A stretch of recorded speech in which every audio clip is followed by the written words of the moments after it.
Loaded, set, ready for racing, race number 3.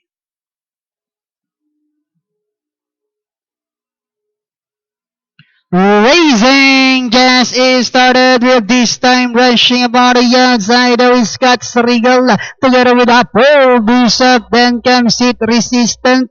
Next on line is Guimaras Island Irish Topi Medalla Expresso. The next on line is Coraggioso Raging Wire. Then followed by Firebull. Running by the rail now is Total Defiance. And going along for the first turn we have Apple Bishop. This is why we followed it. We can take the lead in the early part of the race, enjoying a length anyhow. Got Regal in second.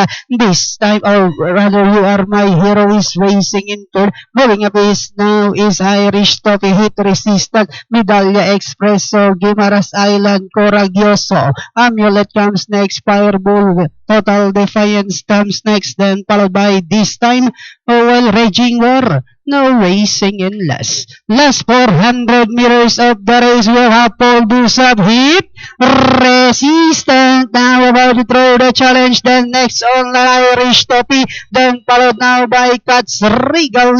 And they are now entering the home stretch. We have Paul Bishop Hit Resistant is on the outside with about 100 meters of the race. Apple Bishop Hit Resistant is on the outside, but it's still Apple Bishop Hit Resistant. And finally, it's Apple Bishop Hit Resistant. Cats Regal, Coraggioso close with Guimaras Island Irish Topi.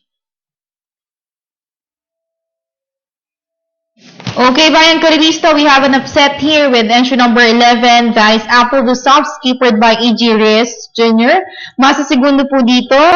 Entry number 12 po natin si